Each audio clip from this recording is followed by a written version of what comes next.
พิธีเซ็นสัญญาการให้บริการที่ปรึกษาด้านการเงินและตัวแทนจัดจำหน่ายหุ้นกู้สีเขียวระหว่างบริษัทโลก้าจำกัดและ3บริษัทหลักทรัพย์พิธีดังกล่าวได้จัดขึ้นอยู่นครเมืองจันทร์ในวันที่10 มิถุนายน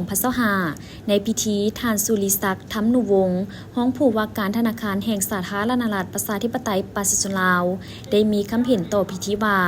การออกหุ้นกู้สีเขียวครั้งนี้แสดงถึงบาทเก้าสำคัญของตลาดทุนของลาวซึ่งมีบทบาทสำคัญในการระดมทุนให้กับหน่วยงานต่างๆและเปิดโอกาสการลงทุนที่หลากหลายที่เชื่อมโยงกับแนวทางปฏิบัติทางธุรกิจด้านสิ่งแวดล้อมที่ยืนยง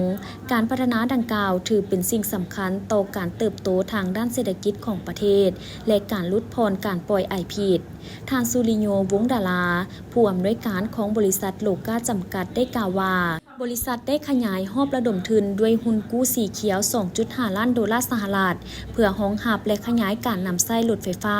และการขับขี่สีเขียวในลาวซึ่งเงินทุนใหม่นี้จะเล็งช่วยเฮ็ดให้วิสัยทัศน์ของบริษัทในการหันเปลี่ยนการขนส่งในตัวเมืองในลาวด้วยการขับเคลื่อนด้วยรถไฟฟ้า